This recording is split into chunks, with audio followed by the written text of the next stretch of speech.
Sendo aqui mais uma transmissão da Academia Dynamis de Engenharia Geotécnica, com a nossa live de sábado, todas as quintas, sextas e sábados, às 19 horas. O cargo do meu coração é estar aqui para estudar com vocês um pouco a vida espiritual, trazendo preletores um melhor que o outro, todos alinhados com Cristo.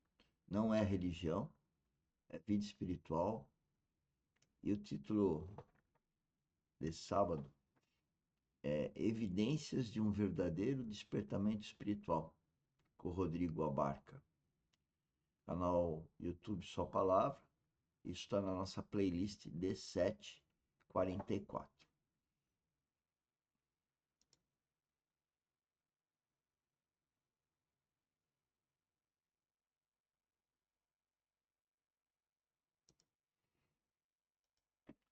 Alguns versículos dos primeiros capítulos.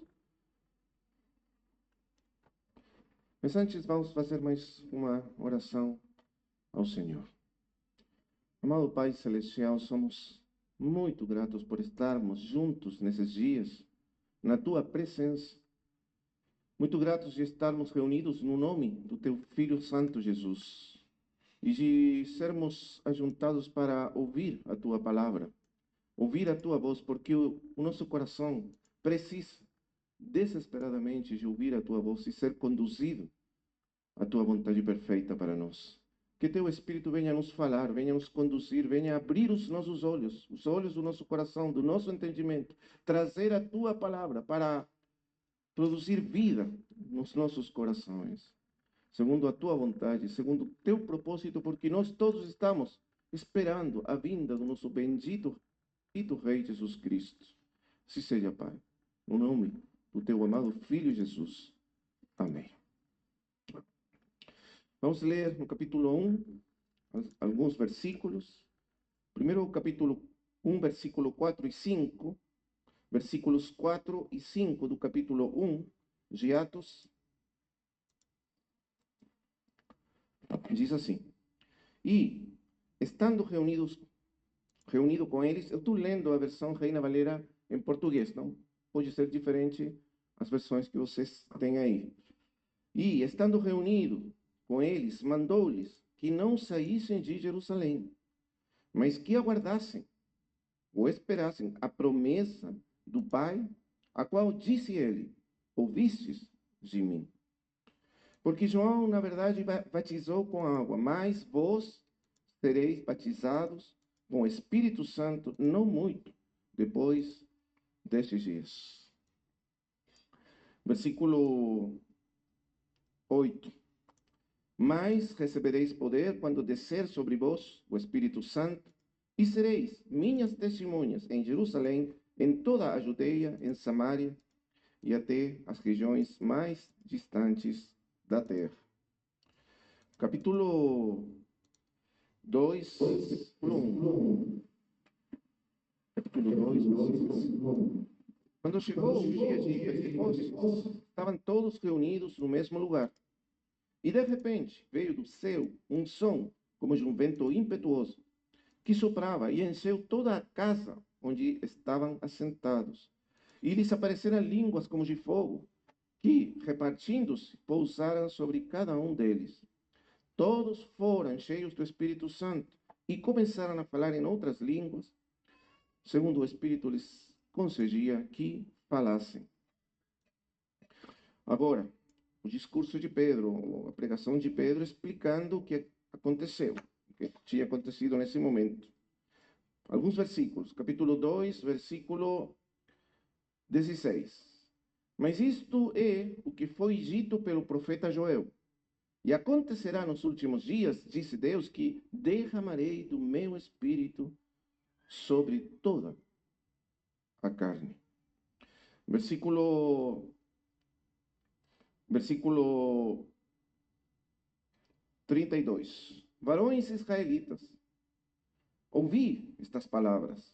Jesus, o Nazareno, varão aprovado por Deus entre vós com milagres e prodígios e sinais que Deus fez por meio dele entre vós, como vós mesmos sabeis. A esse que vos foi entregue pelo determinado conselho e prévio conhecimento de Deus, o prendestes e matastes por mãos de iníquos, crucificando-o, ao qual Deus ressuscitou, soltas as ânsias da morte, porquanto era impossível que fosse retido por ela. Agora, o versículo 32. A este Jesus ressuscitou Deus, do que todos nós somos testemunhas. Assim que, exaltado pela destra de Deus, e tendo recebido do Pai a promessa do Espírito Santo, derramou isto que vós agora vedes e ouvis. E então, o versículo 41. Assim que receberam bem a sua palavra, as pessoas que estavam ouvindo as palavras de Pedro, foram batizados e naquele dia agregaram-se quase 3.000 pessoas. E perseveravam na doutrina dos apóstolos e na comunhão uns com os outros, no partir do pão e nas orações. E em cada pessoa sobreveio o temor, e muitos prodígios e sinais eram feitos pelos apóstolos. E todos os que criam estavam juntos e tinham em comum todas as coisas. E vendiam suas propriedades e seus bens, os repartiam com todos, segundo a necessidade de cada um. E perseverando unânimes todos os dias no templo e partindo o pão pelas casas, comiam juntos, com alegria e singeleza de coração, louvando a Deus e tendo simpatia de todo o povo. E todos os dias o Senhor acrescentava à igreja aqueles que iam sendo salvos. Vamos ler até aí, por enquanto. O encargo que nós temos nesses dias, a conferência para compartilhar, como os irmãos já sabem, é sobre a espera da vinda do nosso Rei. Estamos esperando a vinda do nosso Rei, Jesus Cristo. Mas dentro desse encargo geral, o meu encargo particular tem a ver com aqueles sinais que nos mostram um verdadeiro despertamento espiritual na vida da igreja. Sinais de um verdadeiro despertamento espiritual na vida da igreja, na vida dos santos. Por que nós vamos falar disso? Porque a vinda do Senhor, claramente, na Escritura, está relacionada com a preparação da noiva, da igreja, para a sua vinda. E isso significa, como já temos visto, os irmãos têm nos mostrado em vários textos da Escritura, do Novo Testamento, e isso significa particularmente que a igreja vai estar espiritualmente desperta para quando o Senhor voltar. A igreja precisa estar vigiante, desperta, alerta, atenta para a vinda do Senhor. A questão do despertamento espiritual se torna então fundamental a respeito da preparação, do preparo da noiva para a vinda do nosso bendito Senhor Jesus Cristo. Agora vamos estudar o que isso significa. Já a frase, as evidências de um verdadeiro despertamento espiritual, essa frase já nos diz muita coisa. Primeiramente, nos fala de que existem sinais, evidências, justamente, que nos falam claramente de que nós estamos despertos espiritualmente. E também, pelo contrário, existem sinais ou evidências de que estamos dormindo. Que não estamos despertos espiritualmente. Esse é o caso contrário. Então vamos estudar primeiro, porque se nós falarmos de a necessidade de estarmos despertos espiritualmente, claramente isso nos fala que primeiro temos que entender o que significa estarmos dormidos espiritualmente. O que significa não estar despertos? Porque se a igreja precisa despertar, é porque ela dormiu. Não é? Se a igreja precisa acordar, é porque ela, em algum momento, deixou de... Lembrar que igreja não é uma denominação religiosa.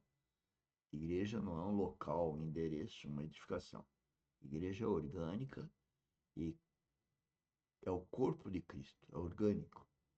São as pessoas, homem e mulher, que nasceram de novo. Fazem parte da igreja, ou da noiva, ou do corpo de Cristo. É dessa igreja que ele está falando. Estar alerta, atenta, dormiu, perdeu o foco e, portanto, precisa desesperadamente ser acordada, ser despertada. E é isso que vamos estudar então. E o Senhor o que está buscando é essa igreja, que esteja vigiante, que esteja alerta, que esteja atenta, que esteja desperta, acordada quando Ele voltar, e não dormindo. Você sabe, essas palavras tão claras do Senhor, tão conhecidas por nós, que ele vem como um ladrão pela noite. E você precisa estar acordado, ficar acordado para o ladrão não pegar você dormindo, porque isso seria uma coisa terrível, né? O ladrão vir e você está dormindo, o ladrão entra e faz tudo o que ele quiser e você nem percebe que ele veio. Você precisa ficar acordado. Então o Senhor usa essas palavras. Se você soubesse que o ladrão viria, vai vir, você não ficaria dormindo, você ficaria acordado a noite inteira, esperando o momento do ladrão vir, porque você não sabe a que horas aquele ladrão virá para roubar a sua casa. Claro, o Senhor não vem para roubar, ele vem para buscar a sua amada noiva. Mas o